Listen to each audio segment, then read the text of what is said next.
All right, I have 7. Do you want me to get it going? Get it going. Okay, you're all set. You're all set, Chairman. Okay, I'm going to hit the continue button. Okay. Good evening. Welcome to the Township of Hillsborough Board of Adjustment public meeting for Wednesday, June 16th, 2021, which will be conducted virtually. Please join me for the Pledge of Allegiance. I pledge allegiance to the flag of the United States of America and to the republic for which it stands, one nation, under God, indivisible, with liberty and justice for all.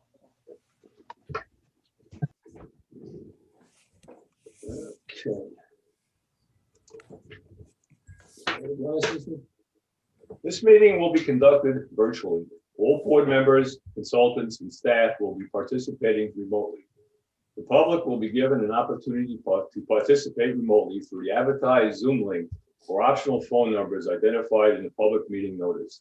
The public should use the raise hand feature in Zoom or *9 if participating by telephone to indicate that you would like to be recognized to speak. Application documents were made available for inspection at the township website at least 10 calendar days prior to the scheduled meeting date in accordance with the meeting notice. Applicants and their professionals will be presenting remotely and will identify themselves before testifying. This meeting has been duly advertised according to Section 5 of the Open Public Meetings Act, Chapter 231, Public Law 1975, the Sunshine Law. Notice of the 2021 annual meeting schedule and subsequent updates have been provided to the officially designated newspapers, the township clerk, posted on a bulletin board at the township municipal complex, and posted on the township website. Additional notice has been provided to communicate that this meeting is being conducted according to the governor's executive orders and pursuant to Public Law 2020 C.11, which allows for meetings to be conducted electronically, and pursuant to the local finance notices recently established in the state of New Jersey. Mike, would you call a roll of members and professionals, please? Mr. Vincher, Mr. Walmacher, Ms. Silili, Mr. Srirachi, and Mr. Samler are absent. Ms. Comfer? Yes. Mr. Belcheck? Here. Vice Chair Haynes? Here. Chair Herbert? Here. Mr. Kinsler? Here. Mr. Coys? David, are you here? Unmute yourself. I'm a rookie. Rookie mistake. Present. Thank you. Mr. DeSessa? Here. Mr. Anderson? Here. Okay, we have no meeting minutes tonight, nor resolutions. And Board of Adjustment business, I'm going to hold to last because that's going to be the fun part of the meeting tonight when we hear from Dave Coyce about the history of Hillsborough. Okay, so we have 3 applications. The first one is Andrew Green and Julie. Excuse me, Chairman, you want to open it up for new business not on the agenda? Okay, thank you. Yes, I'm not seeing anybody out there. I always forget that. Yeah, there's a few. So Okay, anybody from and the public has something to say that's not on the agenda, Yeah. not on this evening's agenda, please raise your hand, state your name and address for the record. Again, this is for matters not on the agenda tonight. All right, Frank, I think you're good to go, Chairman. Okay, thank you. Okay, so the first application is Andrew Green and Julie Van Hook. David, would you tell us what happened with that one, please? David Coyce. Yes, so I was informed that they never noticed. Okay, and I talked. Okay, so I talked to the board today, and I guess nobody's seen the notice because they're back on the meeting for July 7th. Now, in the past, we've asked applicants that weren't represented by attorneys to get their notices in early, so Mark could take a look at them. So if it's possible to get it in a couple of days before they need to get it published, that would be very helpful. Or else we could be sitting here on July 7th with insufficient notice. Right, I'm going to work with them directly. I will be giving them a call and walking them through. Okay, great. I don't have any other information other than they informed us they never noticed. Right, okay. Mr. Chairman, I'm also happy to look at notices for applicants that do have attorneys. Right, and but they rarely give you a promise, the ones that come from. They are not typically the problem, correct? Right. Okay, But sometimes they are, if I remember correctly. It happens. it happens. I would never think that two attorneys would argue over something, but anyway. Next is at Hillsborough Village Center, file BA 2103, David. Yes, so they have requested a continuous to the July 7th date. Yeah. Let's see, we have Mr. Flynn here tonight. Hi, members of the board. Matt Flynn from Savo, Schuck, Gillespie, Ogrodnik, and Fisher. We represent Hillsborough Village Center, LLC. We submitted a letter trying to continue this matter to the July 7th meeting, as Mr. Coyce outlined. Okay, I don't know, do we need a motion on this or just it's going to happen? It is on the agenda, Mr. Chairman. I would suggest a motion, and the board, as usual, should deal with the question of whether further notice will be required. Okay, so I hear a motion. Is that for both of these applications? You can certainly do it with both. The earlier application, since there was no notice at all, there is no doubt about the requirement for further notice. Oh, that's all right. And this one is without further notice. I'd make a motion that we continue the Village Center one without further notice. Although I would ask them to let us know as soon as possible if they could plan to continue this again so that we can, put other applications on that July agenda if possible. Of course, we would. We'll get out ahead of everything as we try to do. No problem. Okay, thank you. So that was my motion, Frank. Okay, do we hear a second? Second. Okay, those in favor? Aye. Aye. Any opposed? Hearing none, passed. We'll see you maybe next time, Mr. Flynn. Okay, thank you. Mr. Chairman, if I may, I noticed that there are a fair number of people. I don't know whether any others on the call were here because of that application, but so that there's clarity for the public, what the board has done is carried it without requiring the applicant to provide further notice. So anyone who is here because of that application, this is your notice that it has been carried. You will not get further notice in the mail or in the newspaper. Thank you. Okay, the last application tonight is Niles. Excuse me, Mr. Chairman, just for my own notes, who was the second? Mr. Valchek. Thank you. Thank you, members of the board. David. The last application tonight is Niles and Lee Johnson, file BA 21-08. David, would you introduce that, please? Yes.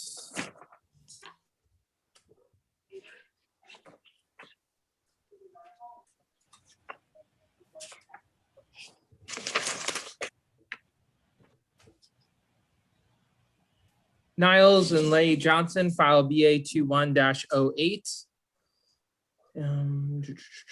Block 150.02, lot 5, 2 Woodville Terrace. Applicants seeking C bulk variance to retain existing improvements, construct an addition to the existing residence, and install an underground drainage system on property located in the R residential zone. It is part of the new Center Village development, and that development is a non-conforming development within the zone. Hey, Mark, do you have any words of wisdom before we start the application? Only one comment, if I may, Mr. Chairman. The narrative that was given by the applicant really focuses on personal issues, expansion of the family, that sort of thing. I'm sure Mr. Fleischer knows that that is not an issue for land use. So I'm sure the board will like to hear the land use issues. The question of expanding family is, of course, of personal concern, but not a land use issue. Okay, Mr. Fleischer, floor is yours. I'm on mute. Can you hear me? Yes. For the record, I'm Richard Fleischer and I represent the applicant. The rationale behind moving forward with this application is, in fact, interrelated with family issues. But with that said, I think the background is important in explaining why the applicant is doing or proposing to do what we're proposing. I'm looking at the pictures here on my screen, and I saw that the applicant's engineer, William Scott, was here earlier on. I don't see him any longer. I don't. He's still here, Mr. Fleischer.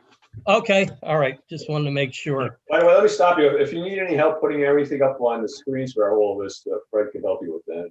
Yeah, Mr. Scott, are you wanting to share your screen? Are you familiar with that? Or you want me to share the ones that were sent to? I see him now. The planning office. Do you want to share yours? Are you familiar with that? Is that more helpful?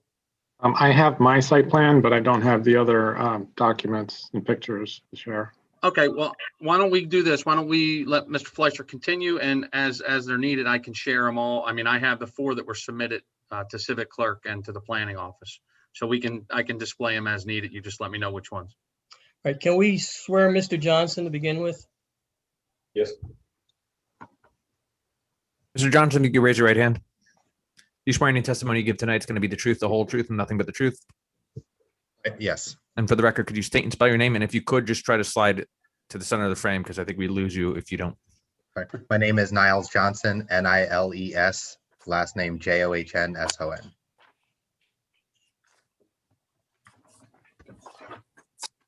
If I may begin, Mr. Johnson, can you give the board a brief background as to what precipitated this application?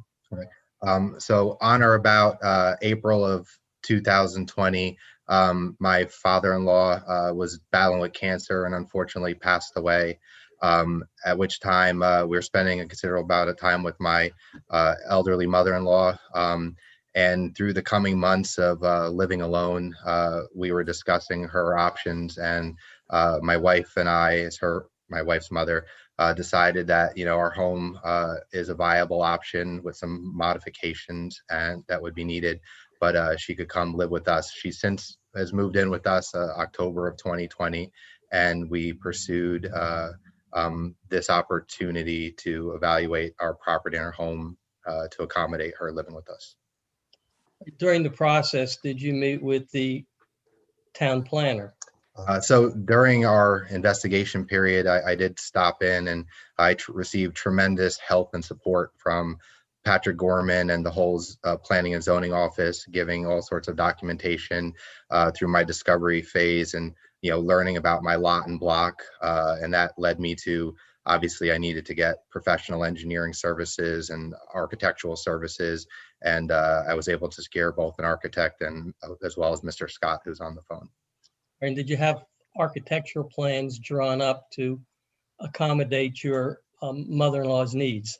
Yes, we prepared a set of plans, and actually throughout the process, as I was a novice at this, I did stop into the zoning and planning office just to make sure what I was doing wasn't violating setbacks or other type of requirements, and that helped me understand I needed a bulk variance for impervious coverage.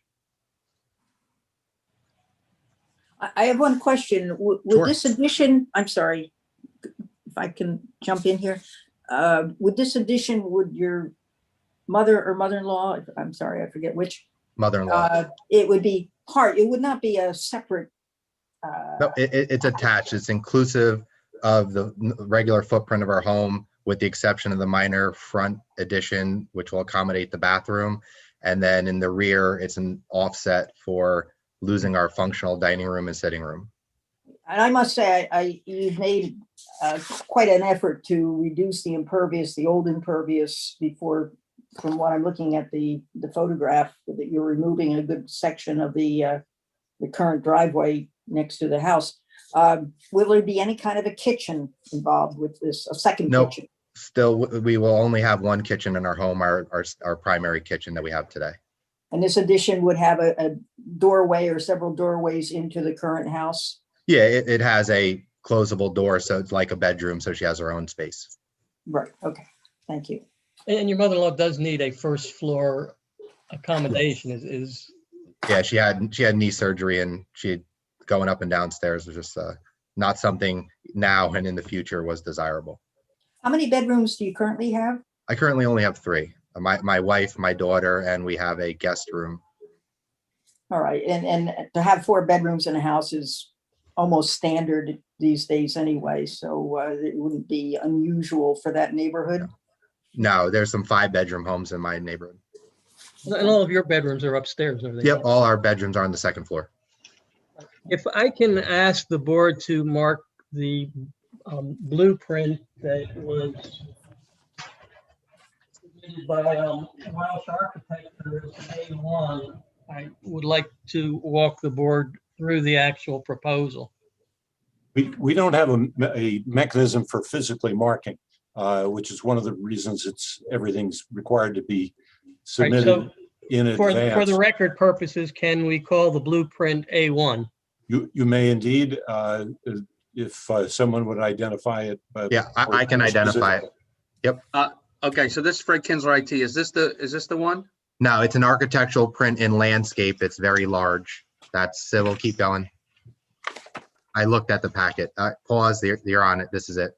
Okay, they're the 4 I have. So this is I see it down in the bottom, A1. Sorry, I missed that. If we can refer to sheet number A3 of the package, does that show the areas of the addition? Yeah, Again, I don't know which is A3. I'm not seeing it. So if you guys want to tell me. Corner, Fred.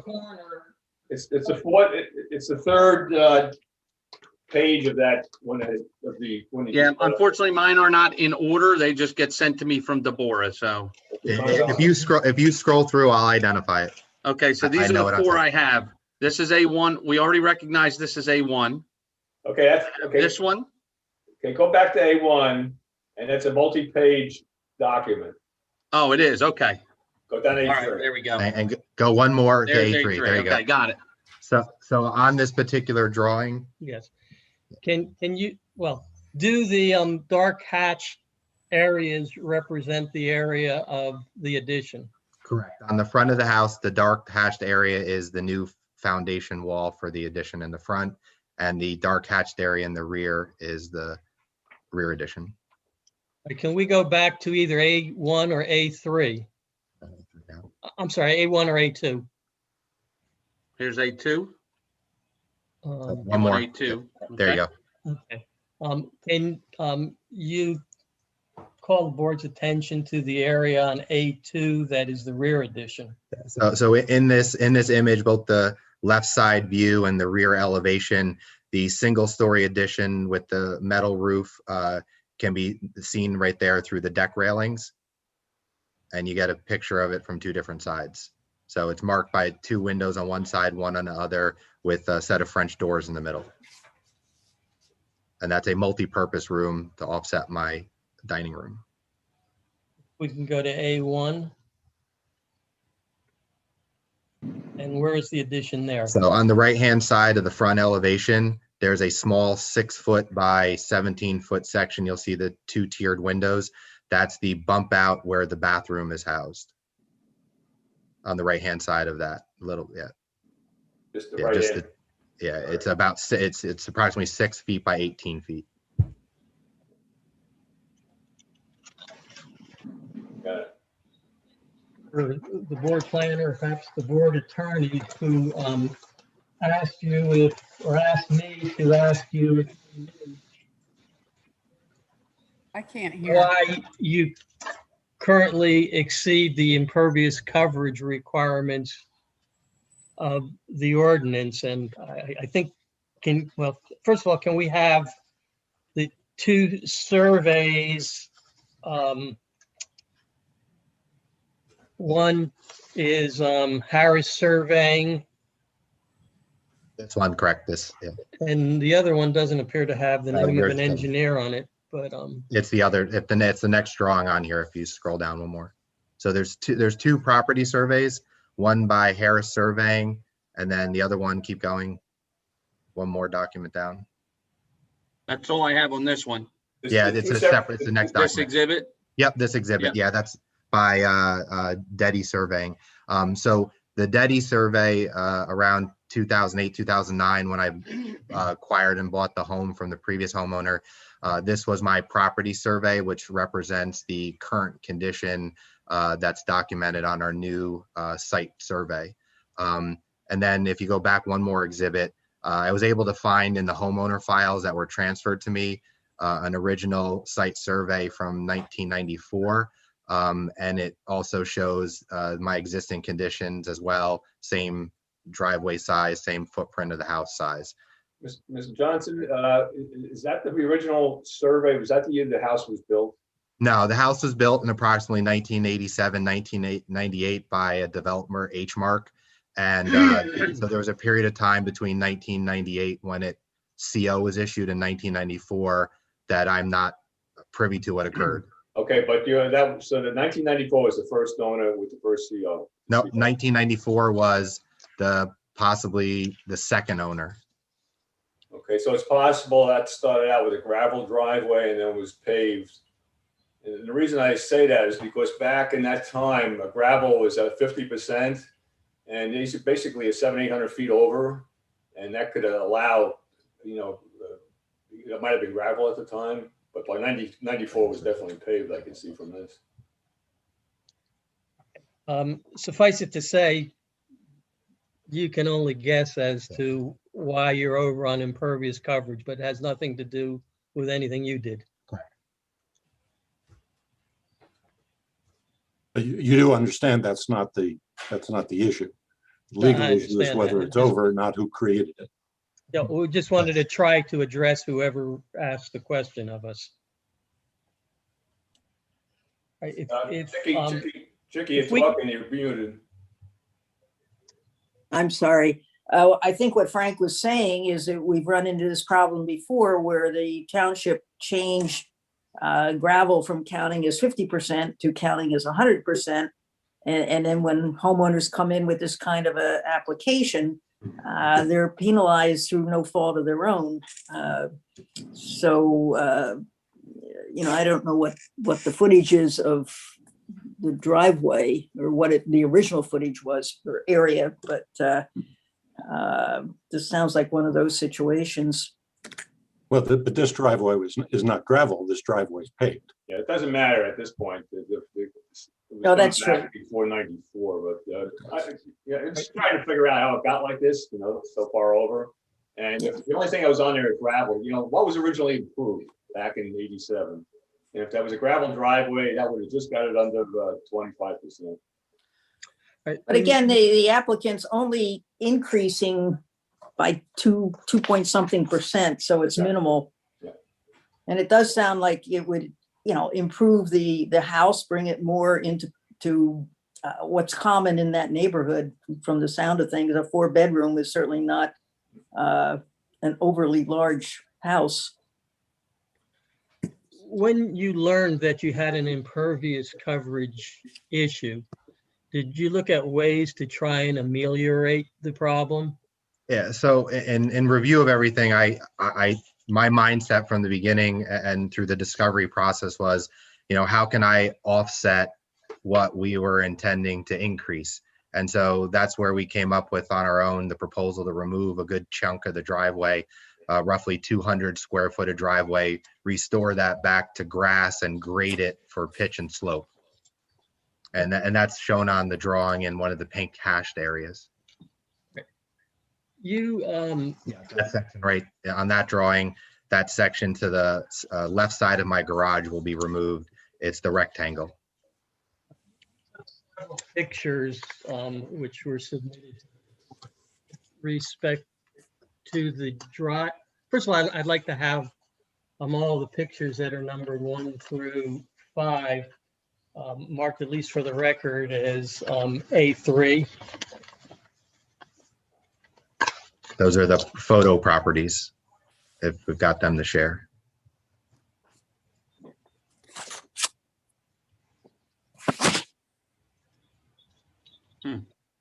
They were in the agenda packet. They're digital. I don't know that I have any pictures of the property. Let me see. Yeah, well, there's one that We got them. Are they Okay. posted? Are they posted on Civic Clerk? Well, I only have what Deborah sent me, so I'm sure what I'm showing. I saw them posted on Civi Perk by Deborah. They're Let me there. see if they're down here. She did not send those to me, so I don't have those. I think you just had it up there. I did? Yeah, said existing, there you go. No, the no, these are photograph. digital photographs. No, he's Oh, talking the digital, photograph, okay. digital photos. Let me see, I can look for him. Hold on. See if we can get him.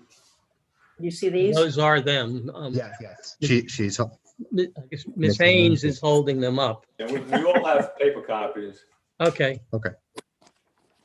Paper copies, then I'm going to ask Oh, Mr. I remain concerned. This isn't just for the applicant and the board members. Anyone who's participating is entitled under the DCA rules to be able to see the exhibits. Now, first, I take it we are sure that they are. Yeah, there. There they are. There they are. Mr. Anderson, sorry, this is Fred from IT. I'm sharing them now from Civic Clerk, so I'm certain they are there. Problem solved. Thank you. Sorry, didn't mean to interrupt, but I just had to go get them. The board did not send me these, so these are the photos that are on Civic Clerk. Right. Again, referring to picture number 1, can you explain to the board what the red hatch lines depict? Yeah. So in picture number 1 on the right hand side, or photo 2 of 8, that red area it equates or approximates the section of driveway that we will remove completely.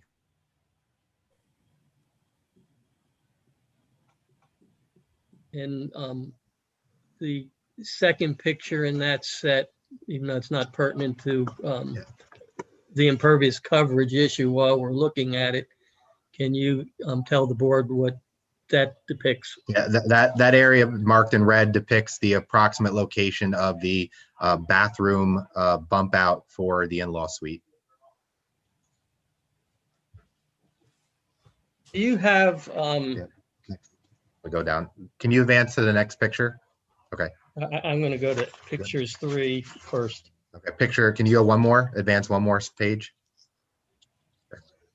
Have you had other problems with your property over the years?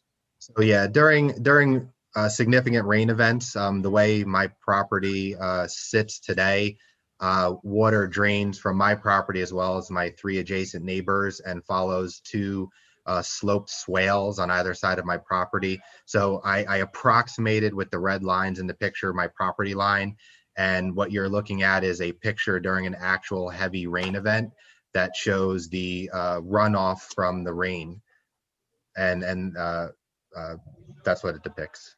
Can we go to picture 4? So picture 4, again, the red lines indicate my approximate property line. Picture 4 shows after the rain event has subsided and after the runoff has dissipated, it's remaining ponding water that sits in my backyard. How long does that water sit there? So the standing water sits there approximately 2 to 3 days, and when it does disappear, my backyard is spongy still 4 to 5 days later. Does that problem exist in the winter as well? So yeah, it's actually magnified in the winter when there's snow cover and rain or snow melt. Go to picture 5, please. Yeah, so just by chance, this happened again this year. It's happened several times over the years. So after a heavy snowstorm, if we do get rain or we do get significant warm up, the runoff gets trapped in the snow, and it's almost 12 to 18 inches deep of standing water in my backyard.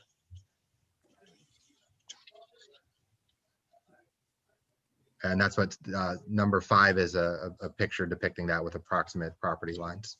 And number 6?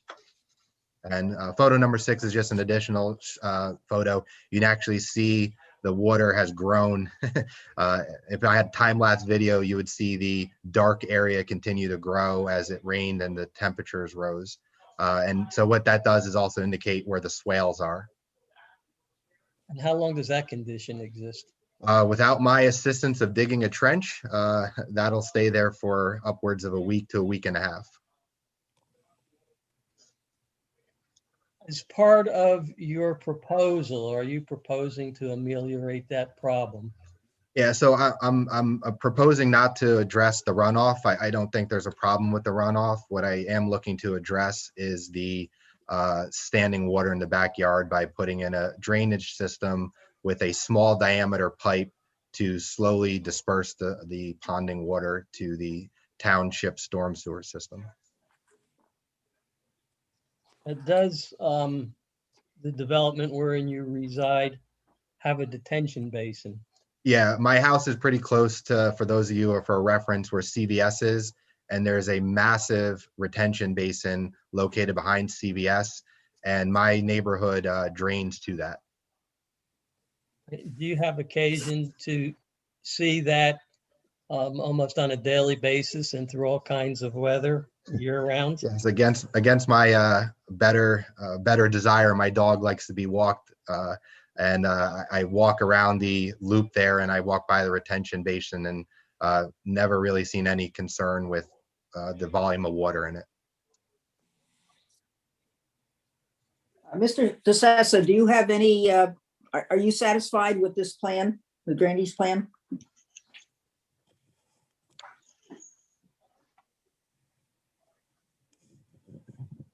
Mr. DeSessa? Yes, Drew? yes. Can you hear me? Yes, we got you now. Okay. Yeah, I think it's. I think it will alleviate that ponding water. The small diameter pipe may be slightly under capacity for some of the larger events, but I think it, like was testified to, it will drain eventually. So it will almost act as a kind of a holding the water back a little bit, but will allow it to at least clear the property and not pond there. From the pictures, it looks like there's some ponding in an area where you're not proposing any like lawn inlet. It's just pipe. So you may want to consider another inlet to be, once the grading is kind of done, to be placed in a strategic location that it would actually collect as much of that ponding area as possible. But yeah, I'm okay with that collection system the way it is. Mr. Fleischer, you're going to have your professional engineer testify to this? Yes. Okay, so maybe we need to jump ahead a little bit here with the. Yeah, I am going to move off of this topic right now. Actually, I'm going to move to your engineer's report. Most of the items are will be addressed by the applicant's engineer, but numbers 6 and 7 on page 2 of your engineering reports are things that I think the applicant needs to address rather than the engineer. And you have no problem with rerouting the pipe as recommended by the municipal engineer, do you? Yeah, actually, that was a value-added observation and makes a lot of sense, and we'll definitely make that change. And likewise, I assume you have no problem complying with the township soil conservation or soil protection ordinances if the board is good enough to grant your application. Yes, we will comply with the requirement. Did you do a not so scientific analysis of the properties in the immediate vicinity of your home? Yes, I was curious as I've gone through the discovery process, and my original neighborhood, you can tell where the new neighborhood and the old neighborhood start and stop. A quick survey of my neighbors, there's a fair amount of driveways that do look similar to mine, and there's also driveways that look to conform with potentially original gravel driveway that we discussed earlier on in the meeting. But yeah, a number of folks have had done to their property similarly to what I inherited when I bought it. Or, any other observations that you made of the homes in your immediate vicinity? Yeah, I mean, I'm actually pretty social, and I know a lot of my neighbors. I have 2 different neighbors that do have rear additions similar to scale and scope of mine. Additionally, there's some neighbors that have paver patios in the backyard where I only have a deck. And I was aware recently one of my neighbors that's nearby actually went through the various process to add a sunroom and learn more about the variance process from them. And they too had an impervious coverage issue, is that correct? Yeah, they had a pool and patios and sheds and stuff, and they had to make quite a few adjustments as well. I have no further questions of Mr. Johnson. Mr. Johnson, I have one. Usually the board is interested in how a property is unique, not necessarily how it's similar to others in a neighborhood. Can you tell us how yours is unique, either in its shape or in this drainage problem that you're going to make better? What can you tell us about that? So what's unique to my property, be honest, is the scale of my driveway. Hence why, it was just made sense. I'm a practical person that I needed to offset, and why I'm removing it. Before, when we were looking at the pictures, what always sticks out in my mind, what's different about my property, is my yard ponds and actually my 3 adjacent neighbors.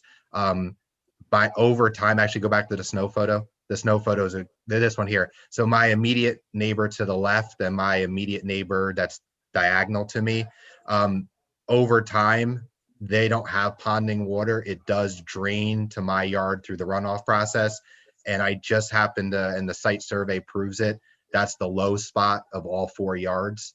So that's, probably what's unique about my property is I have the ponding concern and they don't. And this, you're proposing to correct this problem? Oh, absolutely. I be honest, when we decided to invest in our house and the exterior of my home, there's no way I wasn't going to address this.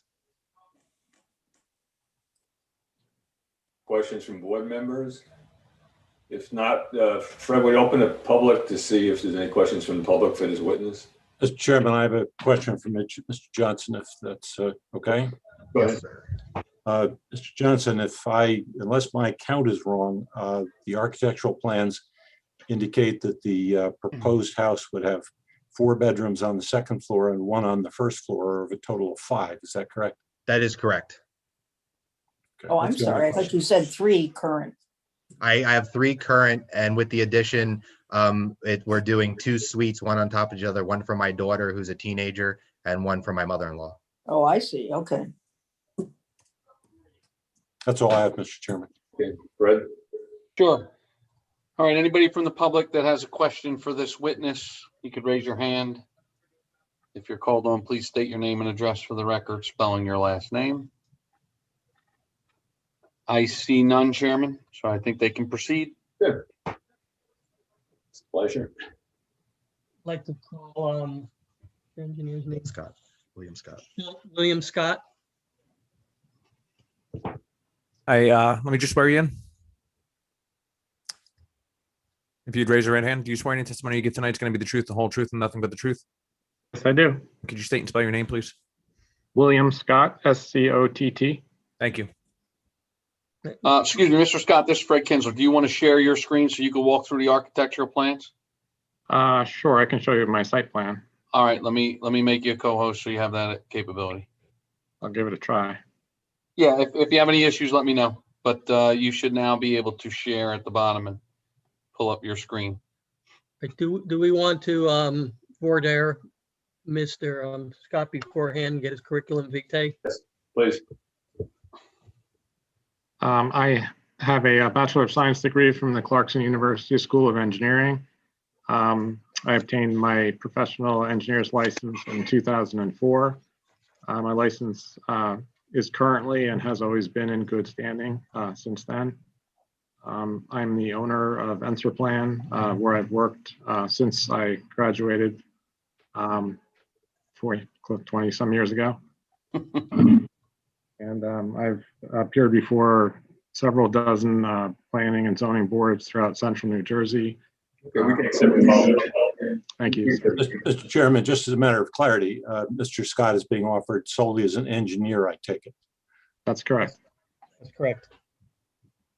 Okay.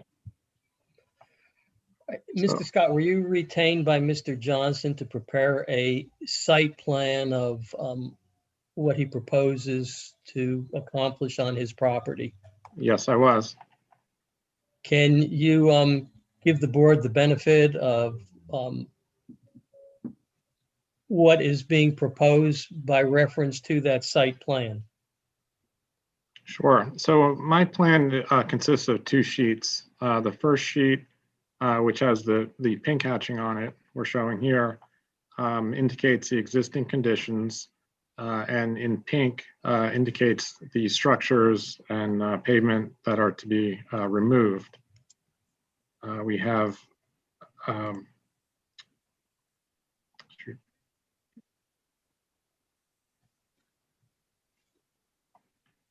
the area to the west of the garage, the paved area here, which will be taken out. And this is the existing deck, which will be removed to create some room for the addition.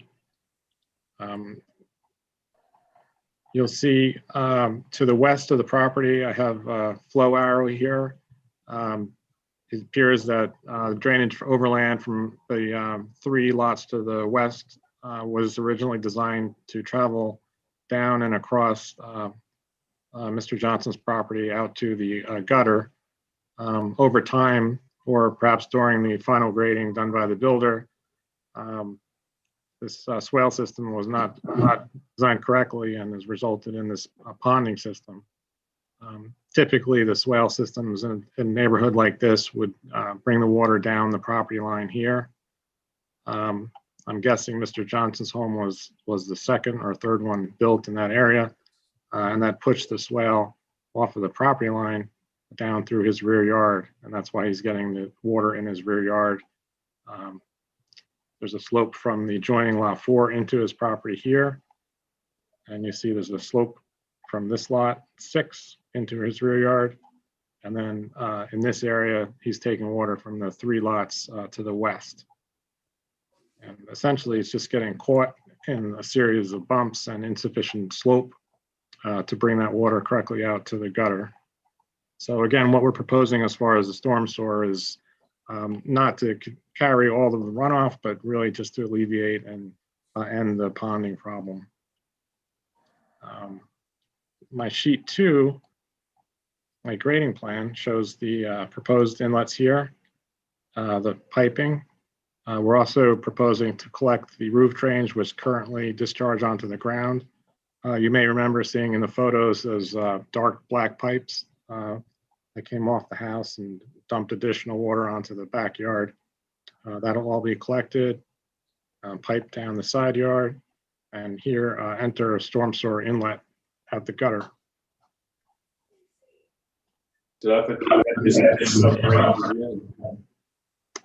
there's sufficient grade. I can run 2% pitch on the pipes, sufficient depth to avoid any potential conflicts with utilities we might encounter.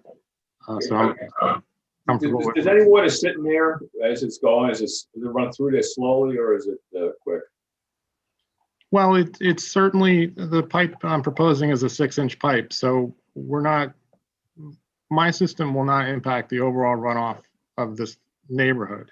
Yeah, no, I was more concerned about winter time. If there's water in there, it could freeze up and block. Is that possible? I think the ponding water, I think would be once the rainfall is over, I think within 15, 20 minutes, I think that would be dried out.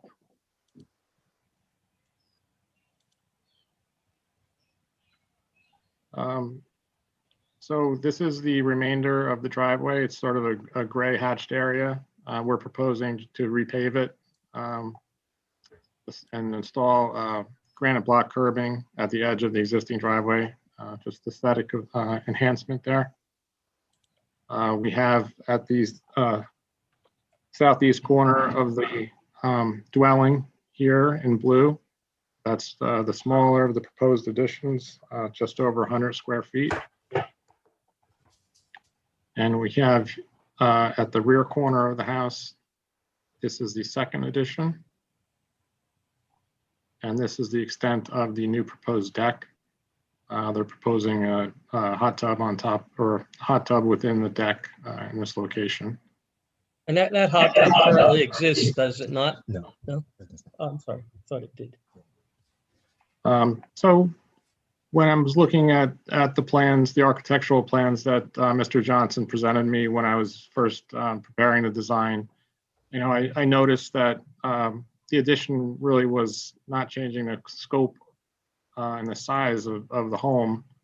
We have a small addition tucked into this corner in the front, and we have the larger addition. When I say larger, but it's only 200 some square feet, and that's tucked into this cutout behind the home. Won't be visible from the street.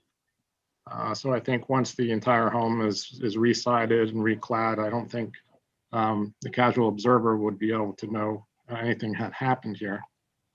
And again, we are removing a portion of the pavement, which might be considered an aesthetic benefit to anyone walking down the sidewalk there. And we are proposing to correct the drainage problem that exists in the rear yard. Right, comparing the current condition to the condition that is going to exist after this improvement is hopefully permitted and made, is there going to be any adverse, in your opinion, is there going to be any adverse engineering consequences to what is being proposed? No, I feel from an engineering perspective, I think it's beneficial. We don't like to see standing water in residential areas. I mean, it makes the yards difficult to use for recreation, but it also, creates a potential for mosquito breeding, which we never like to see. So I'm very happy that we're able to bring all this water out to this public storm sewer system. It's a minimal increase. We ran some preliminary calculations on it. I think it came up to in the area of a 2% increase in the runoff for a 100-year storm. And in as much as it's being served by a detention basin, a regional system for the development, I don't think there'd be any impact or noticeable, measurable impact to any downstream properties. Did you have the opportunity to review the town engineer's report dated June 8th, 2021? I did. Can you respond to the bullet points or issues raised on page 2 of that report?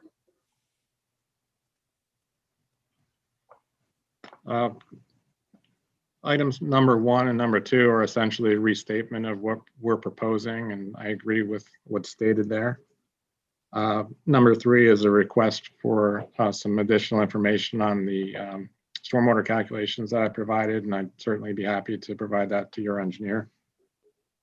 Number 4 is a request for some elevations to be shown on the proposed curbing, and we certainly would be happy to add that to the plans. Number 5 is a request for construction details, and certainly that can be added to the plan. 6 and 7, I believe the applicant spoke to. And number 8 is a stock item regarding any additional approvals, which we would get if any are so required. Is there any other information you would like to present to the board with respect to the engineering aspects of the proposal?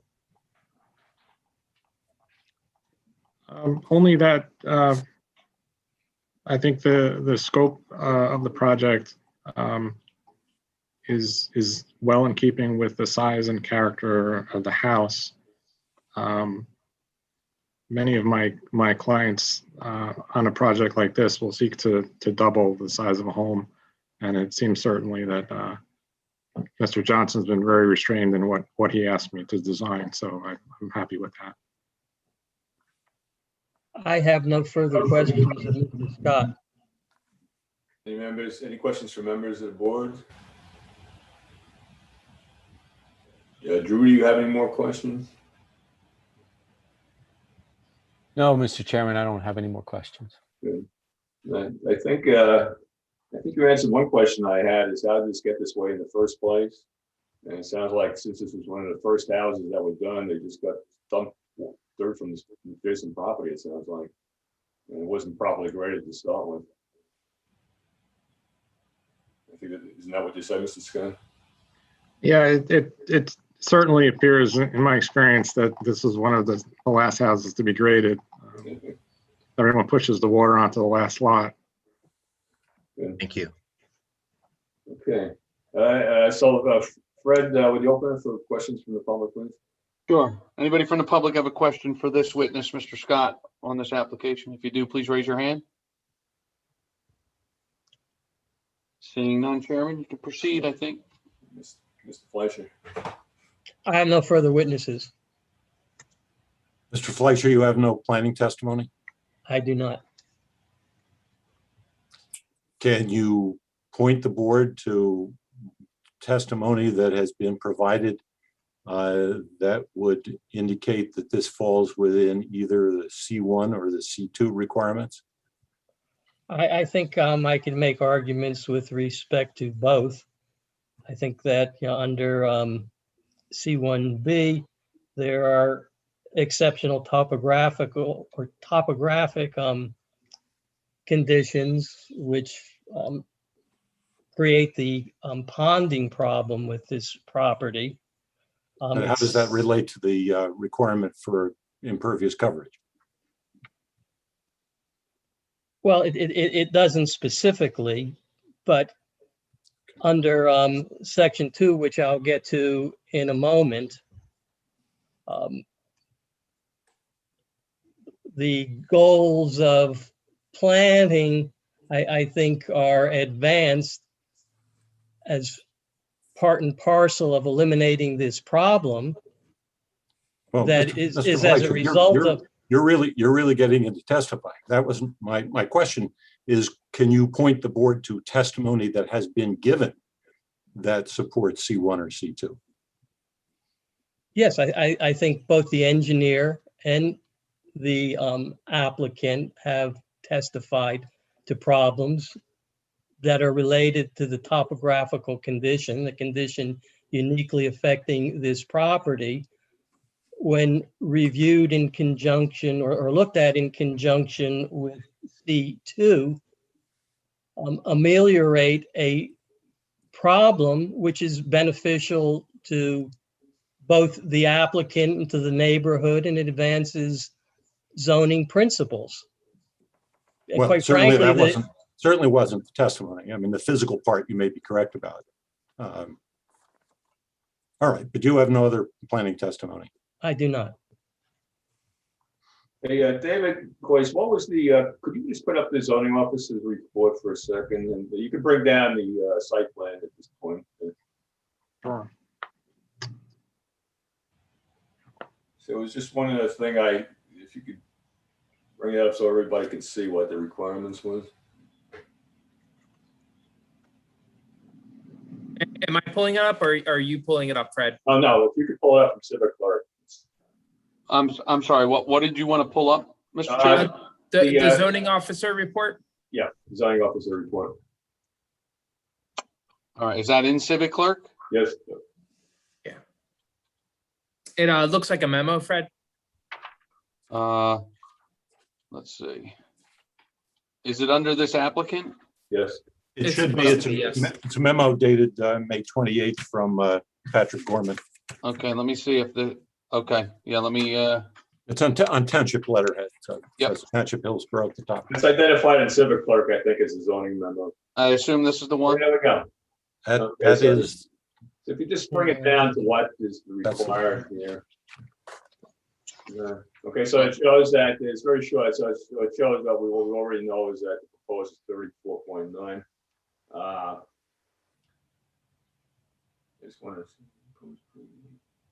Okay, so you have one statement in it says the proposed additions and deck will meet all requirements. I wasn't sure what he meant by that. You see it right there? Oh, I'm sorry. The proposed increase.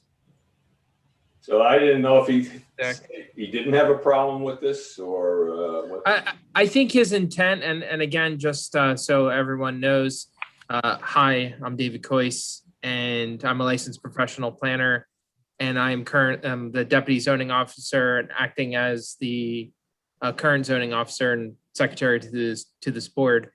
Patrick, prior to leaving, had already started this report and basically had finished. My understanding is what he's referencing here is basically Matt. I believe he meant that it's meeting the setback requirements. He's also stating that it obviously doesn't meet the impervious coverage requirements. I did not want to do an additional report because as staff does the report, it takes more escrow out of the applicant. And I thought since Patrick had started it, it was only fair for me to just kind of review this and make sure we're on the same page. Okay, so to grant this, then the board has to be satisfied, looking at the next paragraph, that the variance can be granted without substantial detriment to the public good. Okay, so, and also that will not substantially impair the intent and purpose of the zone plan. So if we have to be satisfied, that's the case from the testimony we've heard tonight. Yeah, and I think we have to balance fixing the drainage problem, which as stated is, potentially a health issue with mosquitoes and what have you in the summer, along with safety and ice and so forth in the winter, with being just slightly over 2% over the current impervious. And it certainly seems as if it, does not impair the intent of the zoning ordinance for this area. Yeah. I mean, we're looking at a development that's been there for 35 years. Yeah. Even if it was gravel, by today's standards, he would be at 33% already, even if they had gravel and hadn't paved it. And here he's just going over a little bit, and to set that off, he's fixing a big problem there in the backyard, like you said, mosquitoes and things like that. So I see that as a benefit that would help help us out here. I agree. Okay, we still need open for. Okay, so at this point, you finished, Mr. Fleischer? Yes. Okay, at this point, we'll end open for public statements. Anybody on the line that would like to make a statement about this application? Mr. Chairman, we did not speak about this before, but I don't see any member of the public who is appearing by video. Anyone who wants to make a statement must do it under oath, and under the DCA regulations must appear by video as well as audio. Susan, all three of them might be, they could all be zoomed in. Yes, so Mr. Anderson, the attendees don't come in video unless I allow them at this time, and then we will, if they raise their hand here, I'll promote them so they can show their video to meet the required code. Yes, I understand. I just wanted to make sure the public was aware that that was going to be required. So again, at this time, if anybody from the public would like to make a comment on this application, now's your chance. Raise your hand. I'll promote you. You can state your name and address for the record, showing your pretty face, and we'll go from there. I see none, Chairman. Nobody's raising their hand. So at that point, the motion to close public. Motion. So moved. Okay. Second. Okay, those in favor? Aye. Okay, passed. Okay, so at this point, board discussion.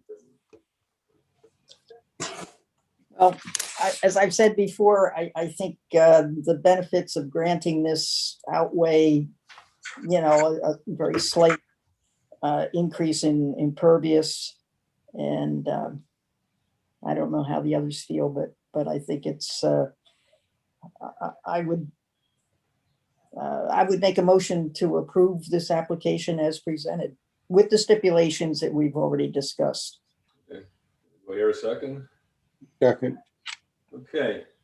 I agree with Ms. Haynes, if I may, you referred generally to things that were discussed. Let me run over my notes and make sure that I know which things you are referring to. As I read it, all of the engineering comments will be complied with. Yes. My understanding is there was a representation, and I assume there may be a condition that this will remain strictly a single family home. Yes, that was in the beginning that, there'd be no kitchen, no separate entrance and things of that sort. That's what Mr. Johnson testified to. That was my understanding. Those are the notes I made. So if that's part of your motion, Yes. then I understand it. Mr. Anderson, this is Fred Kinsler. There was also one other recommendation from Mr. DeSessa, I think, for a possible another inlet drain. I didn't know if that was caught or not. I did not make a note of that. Okay, let's let the applicant and Mr. DeSessa speak to it. Sure. I just didn't know if everybody could hear that. Yeah, I can jump in. Yeah, I made that suggestion only by seeing where the ponding was in the photos and where the placement of the inlets were, that possibly an additional one would be beneficial. And that could be an adjustment during construction based on the final grading that's done out there. Mr. DeSessa, my recollection is that one of your requests was construction details and final grading plan anyway. Am I correct? Correct. So I think that if Mr. DeSessa is requiring that, a compliance with all of his recommendations to his satisfaction would cover the issue. Yes. Okay, that's part of my motion. That was the intent. Okay, did I hear a second? Second. Okay, Mr. Belichick, second. Mike, roll call, please. Ms. Comfer? Ms. Comfer? Yes. Mr. Belichick? Yes. Vice Chair Haynes? Yes. Chair Herbert? Yes, motion passes. Okay, congratulations. Good luck with your house.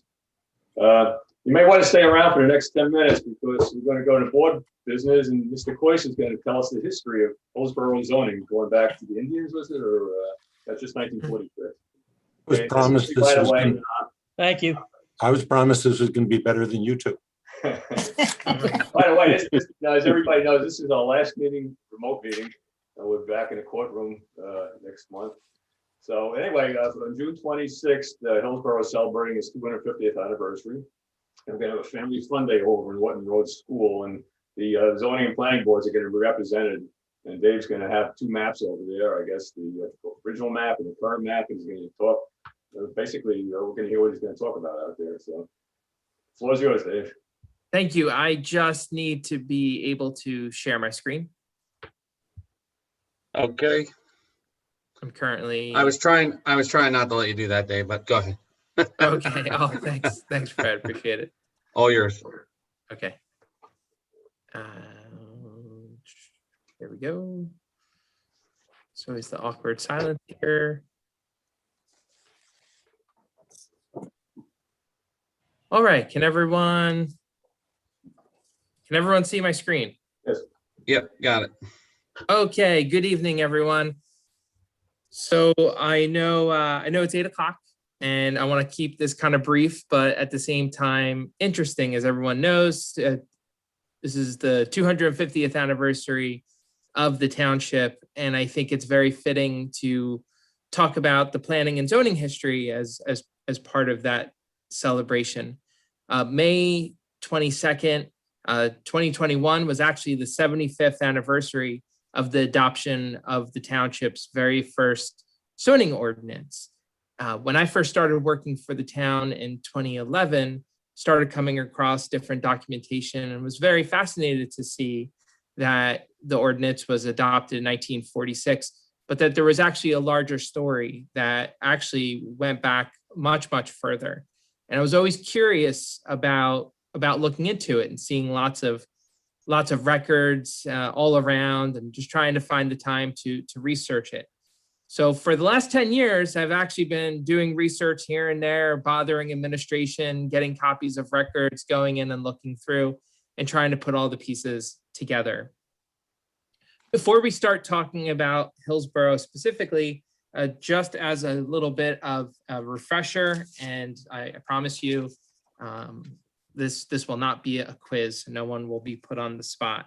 But for those of you who may recall, in 1908, Los Angeles was actually the first municipality in the United States to actually adopt zoning. It didn't cover the entire city, but there was a number of different types of uses that they actually had prohibited up to that point. A lot of times dangerous types of uses, warehousing of explosives and laundries and different things that might potentially lead to fires. In 1908, when they did adopt the ordinance, they selected key locations in the city to allow it. They didn't extend zoning to everywhere, but it was just kind of basically a step. In 1916, New York City was actually the first city in the United States to adopt a comprehensive zoning ordinance. It was 300 plus pages.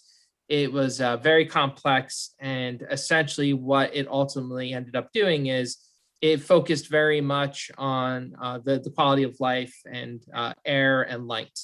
And there was a skyscraper known as the Equitable Building that was built, and it was very, rectangular shaped, and actually casted 24/7 shadows over a particular neighborhood.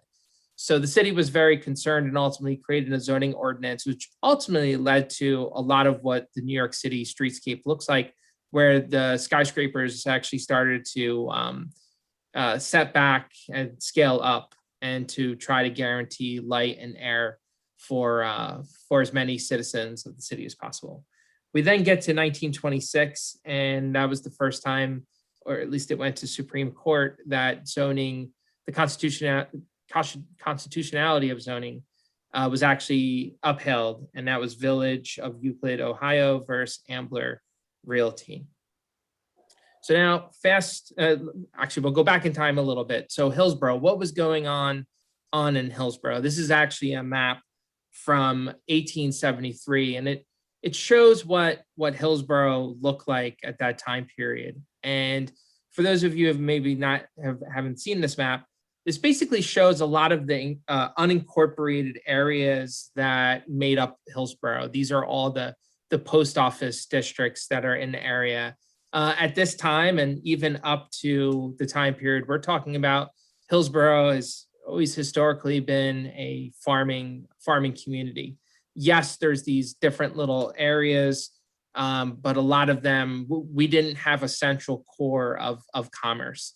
A lot of these places were maybe some crossroads where maybe a general store was located, a church, a school. But for the most part, Hillsborough was extremely, extremely rural in this time period. Although the railroads, as you could see from this map, started to get extended, which was probably most likely one of the big factors which ultimately led to some industry coming to town.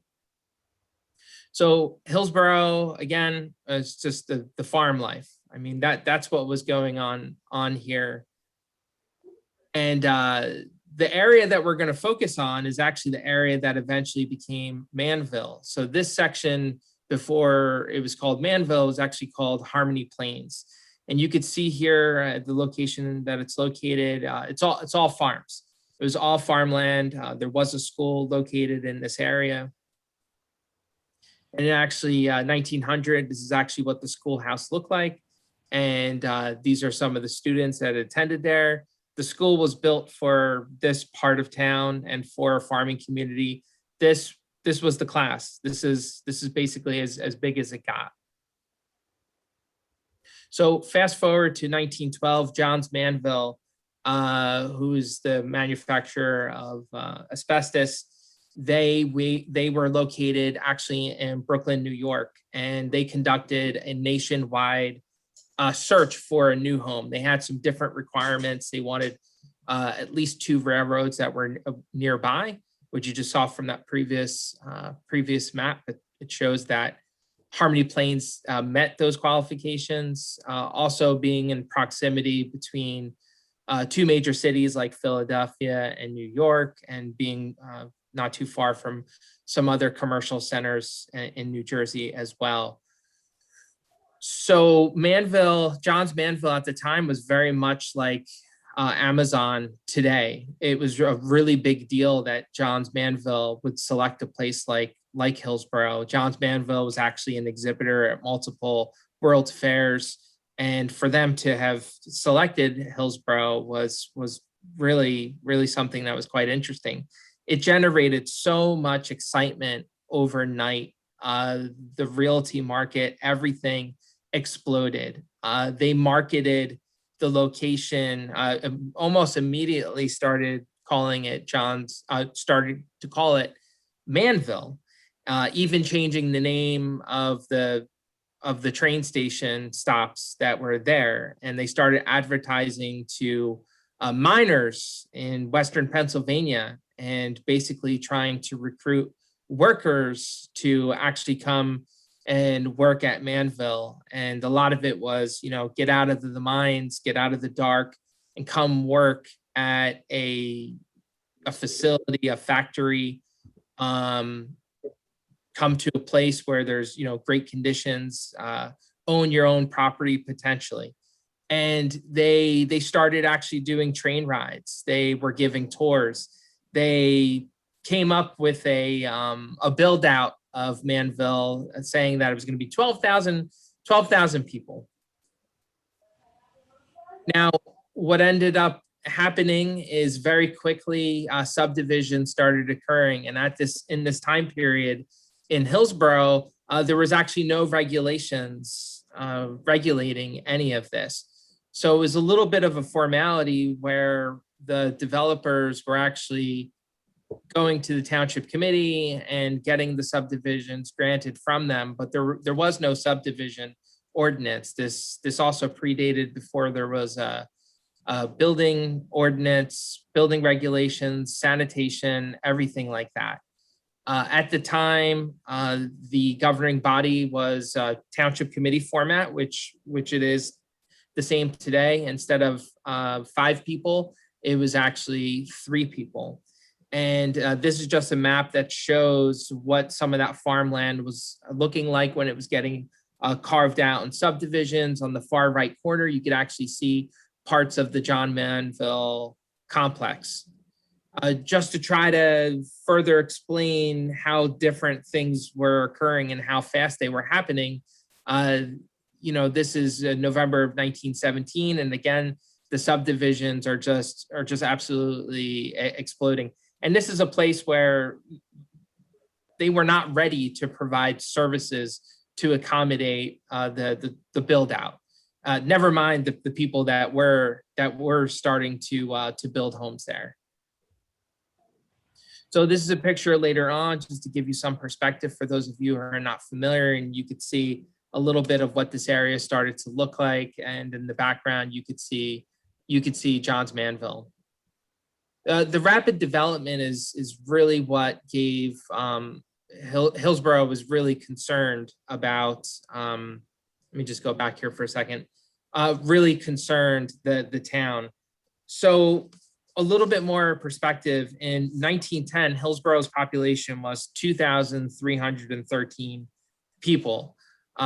Johns Manville moved in, opened in 2012, and by 1920, the population was 5,124. It already had doubled. We get to 1929, and that's actually when Manville had a petition and actually had a vote to break away from Hillsborough. And it was actually a unanimous vote for the people who had votes there in that area. And they decided to break away from Hillsborough in 1929. Now, if they would have stayed part of Hillsborough and we got to the 1930 census, the population of Hillsborough Township would have been a staggering 7,724, which basically would have tripled in just 17 years. So it was just really wild. There was nothing like this happening in any other part of the community. By the time 1929 happened and they broke away from the town, there was a variety of reasons that they stated. One of the biggest ones, or one of the last ones that really probably drove them to break off, was actually the quality and the conditions of the schools. There was overcrowding. But you can't just look at that. There was a number of things that were leading up to it: sidewalks, the quality of the streets, lighting, services that were starting to look a little bit more urban compared to the rest of the community. Now, Hillsborough, like it is today, was still a sprawling community, really, really big town, and has a lot of roads, even for this time period, and really needed to figure out how to manage those resources throughout the entire town. Ultimately, Manville broke off, and my opinion from the research that I did, Hillsborough was then the leadership then was happy to start to focus on the other parts of the town from that time period. Now, going a little bit further, some things that were kind of happening in between. 1929 was also when the start of the Great Depression started. You had the market crashed, and so obviously things slowed down for some time. The fear about the rapid development, or maybe Hillsborough developing in other areas other than Manville, really slowed down because of what was going on with the market in the Great Depression. By the time we start to get to the mid-1930s, we start to see some more development requests for subdivisions start to come in.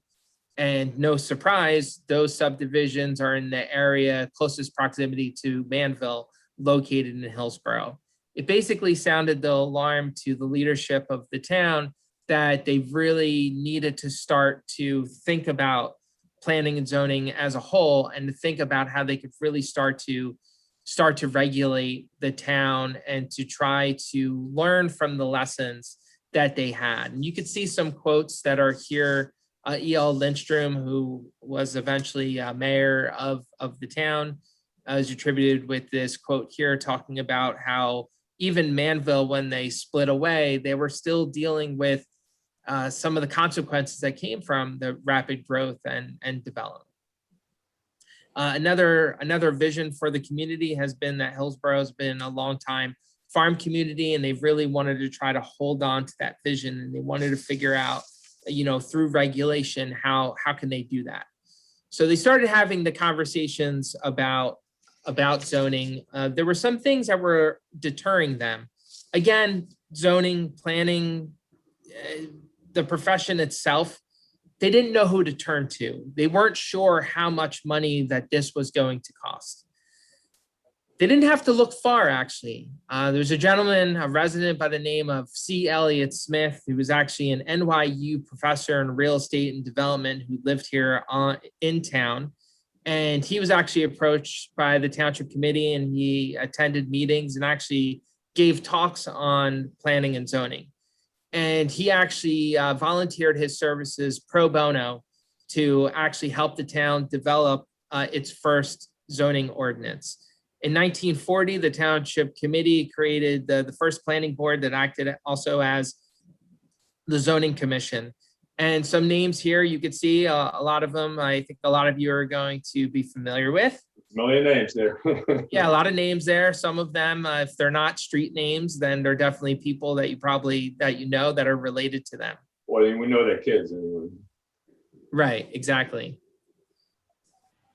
So C. Elliott Smith was a visionary, really the father of planning and zoning for Hillsborough. And he really, for a rural community that might not have great access to a planner, to a professional, they had access to him. And he was really thinking about how everything kind of came together. It wasn't just the zoning ordinance, it was building, it was sanitation. It was ultimately creating a vision for the community to try to manage growth when it would eventually happen, but at the same time, trying to hold on what made Hillsborough special. Special then, and interestingly enough, still special to this day. Unfortunately, in 1941, Pearl Harbor was attacked, and the start of World War II seemed to delay things. So the township really kind of was getting some momentum. They had started meeting between this time period. Things didn't really start to get going until closer to the 1943, 44, 45. And getting to 1946, C. Elliott Smith, and I want to read this quote specifically. And before I read it, what's really interesting is when we think about the culture of Hillsborough, when we think about the town striving to be one of the best places in America to live, and we think about all the achievements that the town has and this culture that we have. And when we look back and we see a quote like this dating back to 1946, it's really kind of no surprise. So C. Elliott Smith said the purpose of this ordinance is to make the township one of the best planned communities in the state, if not the country. He declared that zoning is merely the application of the golden rule, which is do unto others as you would have them do unto you, to use the property. And C. Elliott Smith, 1946, it was adopted, and C. Elliott Smith is attributed with doing the majority of the work of the planning board in this time period. He was drawing up all the drafts of the zoning ordinance. He drew up the map here that the township engineer technically created, but there's all references to all the amazing work that actually C. Elliott Smith had done. And this is the township's first zoning map. It actually still hangs at the township. It's actually in the planning and zoning conference room. We're going to be taking a copy of it and actually sharing it with the community. When you compare it to today's zoning map, it's certainly less colorful and a whole lot of less zones. How many zones? How many zones? Yeah, so 3 zones? actually only 3 zones in this time period. You have the industrial zone, the business zone, and then everything else is residential and agricultural zone. And just to kind of take a look in here, you could see the, so where some of the business areas are, you can see the hatched areas strategically located in between the rail lines as being the industrial area. You could see Woods Tavern, which is the location of the modern day intersection of Amwell and Route 206. And you could see how they were kind of laying out and seeing how the community was going to be. So probably no surprise, you have the zoning ordinance that is adopted and the first one, and very quickly we have our first lawsuit. We have our very first challenge, and the challenge was actually for an airport to be created. It was actually on the Emily Yeoman Farm, which is actually the present day Hillsborough Promenade. For those of you who might do your shopping there, for those of you who go to the Rotary Fair, annual Rotary Fair in that area, well, during World War II, this was a farm and also acted as an airfield. Universal Aviation actually approached the owner and wanted to upgrade the airfield into an airport. This was very, very controversial. The public was very, very interested and attended meetings. And, Hillsborough had a number of different airfields and different kind of airports, and unfortunately didn't have always a great experience with it. And so when they did the zoning, they selected a location where they thought the airport should be. And that was actually closer to Manville, because the planning rationale was that an airport could actually help support an industrial area. So if we go back looking at the very first zoning map, we could see a lot of things like where our current day airport in Hillsborough is located. And a lot of that comes from that time period. So the owner decided to test this in court and took it all the way to the New Jersey Supreme Court. And the New Jersey Supreme Court actually upheld that it was constitutional how Hillsborough had conducted itself. The procedures that it went through. It followed the rules of the Zoning Enabling Act that New Jersey was one of the early adopters in putting in place, and really provided a lot of the structure and the legal procedures of how a town would essentially put zoning into place. So there was a lot of big plans. So by the time they got to 1946 and they adopted zoning, right before the zoning ordinance was adopted, C. Elliott Smith actually created a draft master plan. And the next step after adopting the zoning ordinance was actually to do the master plan. And then that also would come from the Planning Enabling Act.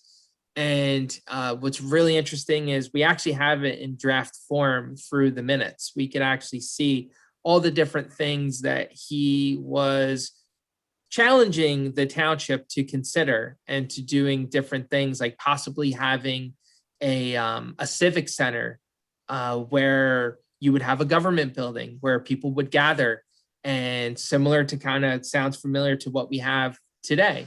And they actually had planned that area to be over by the Public Works, because that's actually where the very first municipal building that the township had. So a little bit of a different location, but still a visionary and trying to think about the community. They were trying to keep industry off of Route 206. They were trying to, if anything, control industry as much as they could. They really wanted to keep Hillsborough an agricultural community and also a home community. They realized that people were commuting even back then, even such as C. Elliott Smith, who would actually be going to NYU to teach.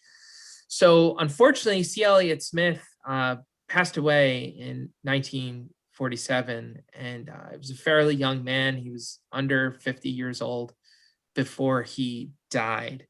And what is really sad about all of this is essentially a lot of the planning and zoning visions unfortunately died with him.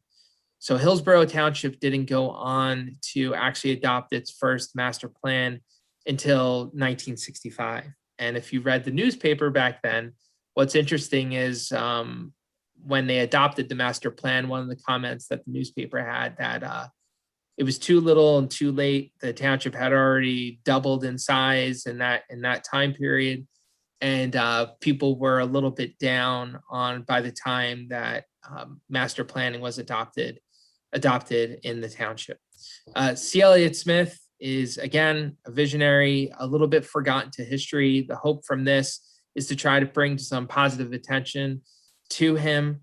And a lot of the work that he did, not just with zoning, but also with the work he did with updating the building code, the work he did with the sanitation code, and how he was really trying to connect all of the dots in the township and to try to protect the vision of Hillsborough Township.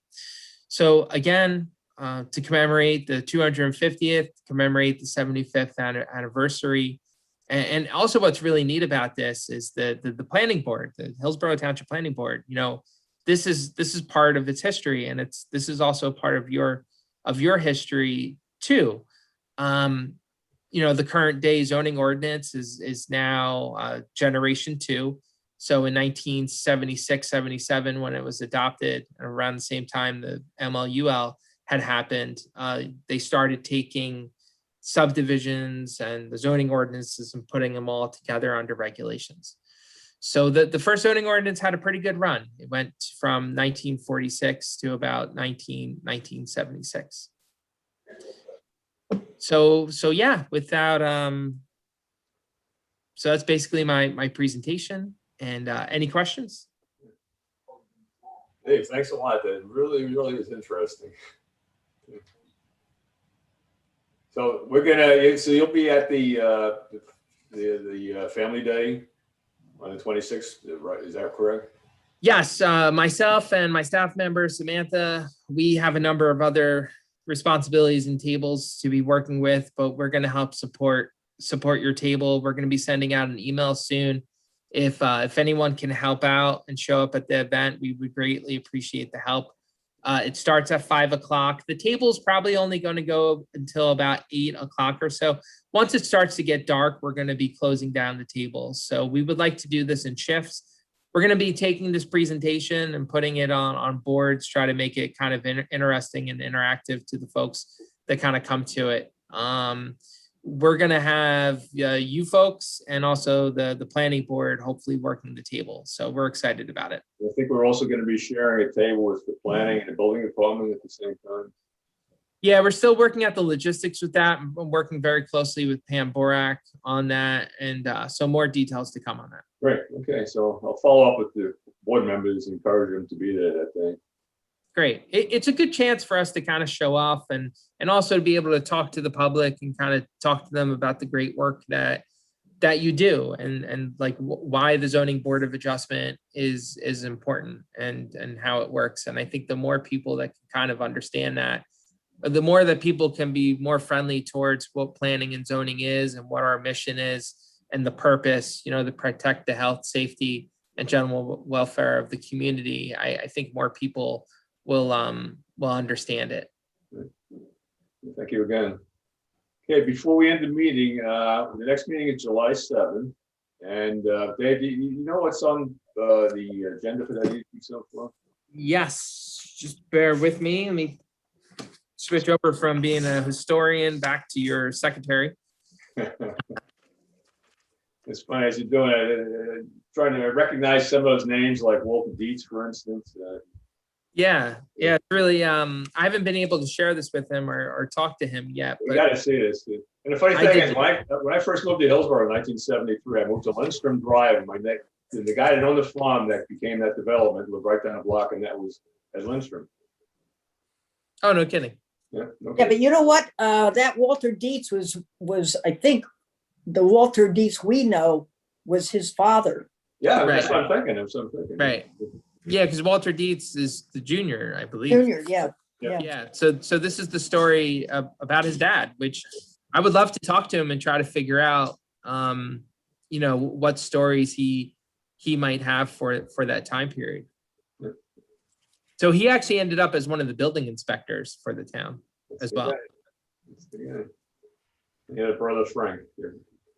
Yeah. The funny thing is, we came across minutes from one of our meetings from the 1952, I think it was, township committee meeting, where his brother Frank was complaining that the township was growing so fast that nobody was going to want to move here anymore because of the schools and everything. And at the time, they were trying to spin off that development over by Manville. You're familiar with that, right? Off of Sunnymead. That's that section where Jackson Street and all those paper streets. Oh, so Plaza Grande. Right, which a development that I guess never got built, but they were trying to stick that over the hill, Manville also at the time. Right. Yeah, and Manville tried several times to actually annex that area. The township didn't want to give up any more land. I mean, going up to this time period, it wasn't just Manville that left the town, it was also Millstone. And when World War II happened and you had the federal government purchase, overnight, not telling anyone, coming in and creating two large depots in town, there was concern, tax revenue. There was just concern about what would those places eventually become.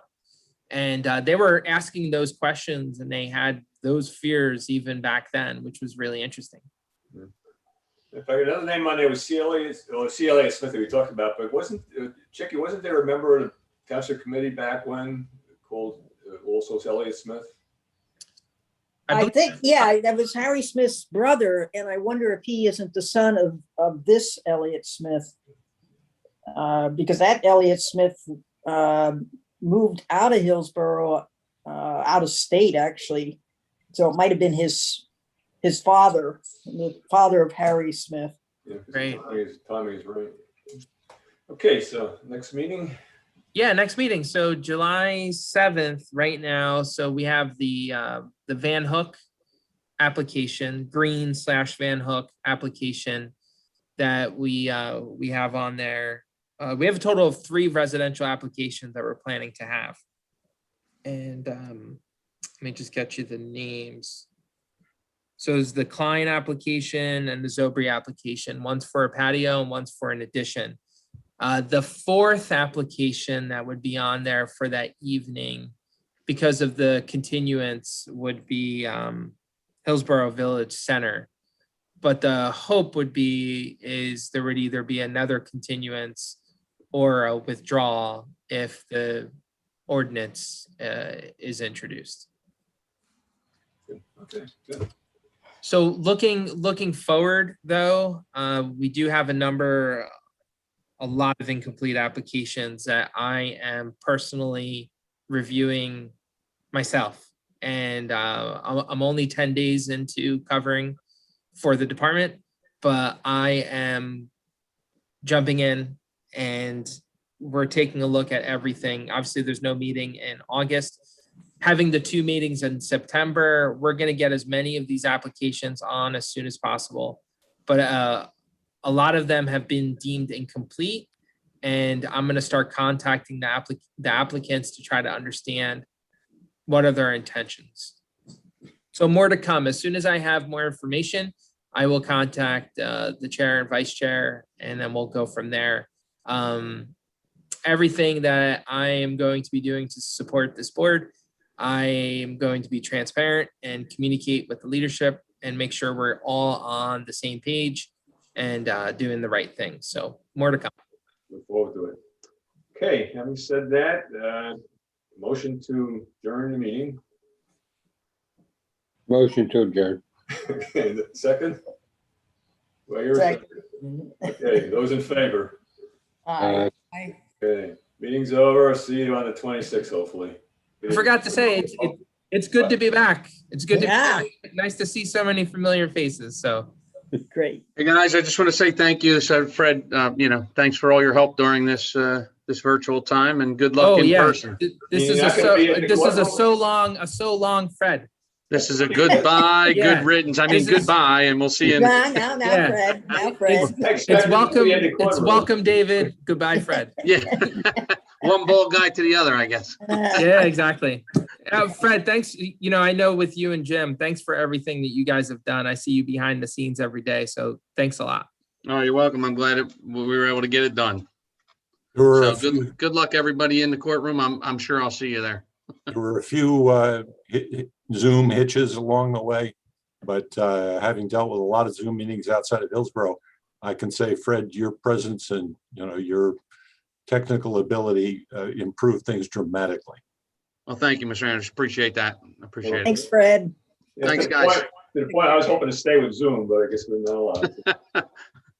Well, good luck. There are advantages, but There definitely are. Definitely are. All right, guys, have a good